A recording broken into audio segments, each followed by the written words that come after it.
Just as it takes many ripples to form a wave within the Indiana Conference, it takes effort on multiple fronts to form a God-sized wave that can impact the culture of our state. I think the Fruitful Congregation Journey has helped a lot of our existing churches become more vital and more outward focused instead of focusing inwardly upon ourselves. And so part of that outward focus sometimes leads them to say, we can't do it all ourselves. We need to help facilitate new congregations and new worship opportunities. So I think the FCJ has really been an impetus for not only existing churches but the launching of new churches. So it's been a great partnership.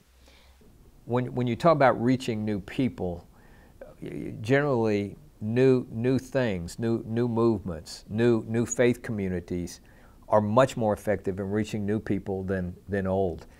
The creation of a new Indiana Conference has also become the impetus for a new God-sized wave of church planting. Since 2012, the church development team has worked in partnership with church planters and local congregations to launch several faith communities in new locations. About a year ago, my wife and I, we moved here just wanting to reach new families and new people for Christ. Our heart has been and still is reaching people that we would kind of categorize as unchurched and de-churched people.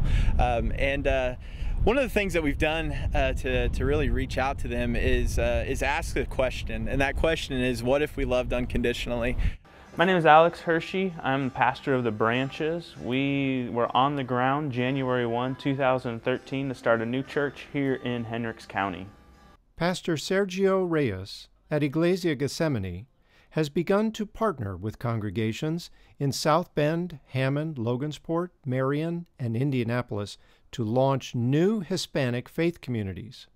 After several years of effort in making disciples within the Hispanic community in Fort Wayne, Iglesia Gethsemane now has 23 new leaders attending online seminary classes through John Wesley Seminary of Monterrey, Mexico, which are sponsored through the congregation.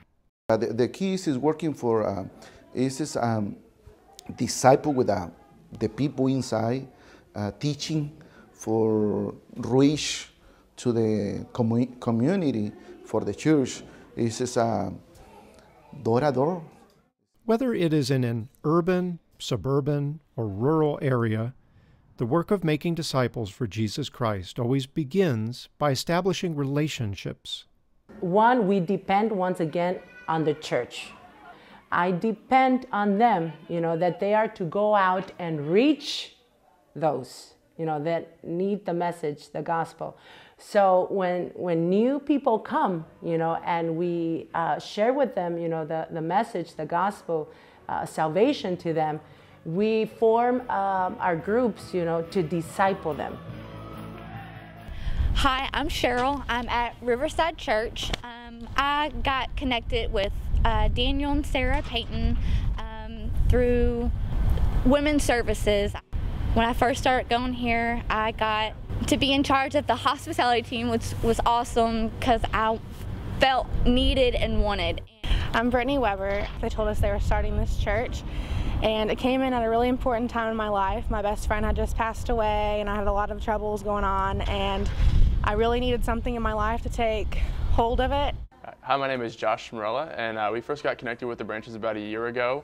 My name is Hannah Smarella, and my husband and I started attending the Branches. And we had really spent about 3 or 4 months just looking for a church after we had moved here from Michigan. We got connected through a small group. We had started attending that. And first Sunday here, it was like they were family to us. I'm Benjamin Kaler. I'm Kaylee Kaler. I started coming to the Branches in October of 2013. We met Travis and Alex and Krista in Georgia for dinner when they came down for a church planting conference.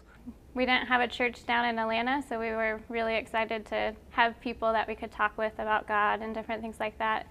And then we ended up actually moving back because I got a new job here. So we decided to move back. And we decided to come to the Branches because we had already met them and had heard their plan for the church.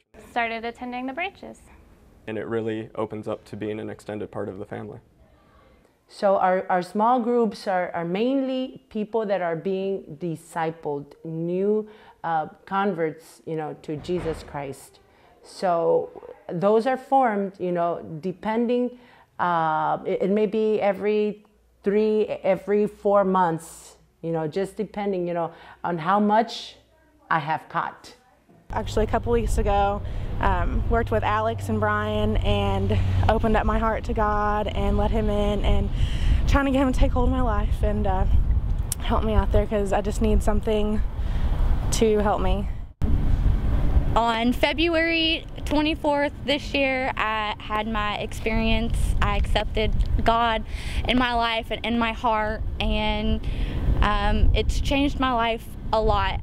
I'm so grateful for the work that God is doing at Riverside through the Paytons and at the Branches through the Hersheys and all across our state through Gethsemane and the Reyes family. But is that a mere drop in the bucket?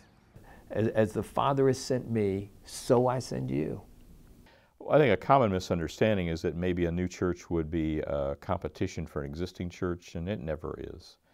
The people who want an existing, traditional, long-term church, they want that, and that's very appropriate. But there's other folks who don't want that, and so starting a second venue doesn't hurt. Same way as the Father has sent me, you know, to take the good news to the poor, to feed the hungry, to set oppressed people free, and then He breathed on the disciples and said, receive the Holy Spirit. That's the source for the ministry. He breathed to receive the Holy Spirit. In some communities and some churches, it's a take it or leave it. We got one service at 9:30 or whatever, one style we do most of the time, and that's okay for those who already attend, but what about those who don't choose that style or they're not available that time of the day or the week? So the more choices we can provide, the more opportunity we have to invite other people to worship God and to be drawn into a relationship with Christ and in part of a congregation. When we consider the thousands upon thousands of unreached people in our state against the number of faith communities we've launched in recent years, I think we have to ask the question, are we doing enough? The church is a living organism. And living organisms have natural birth, life, death, and resurrection cycles. When they become institutions, they resist death. If you took the 20 largest churches in the United Methodist denomination and closed them all in 1 year, that's how many people we lost in 2007. If you closed the Kansas East and Kansas West annual conferences and added another Church of the Resurrection, that's how many people we declined in 2007. How many years can you do that before there's no one left? 44. In 44 years, there will be no more people attending the United Methodist Church if we continue to do the same things that we've been doing and expect different results.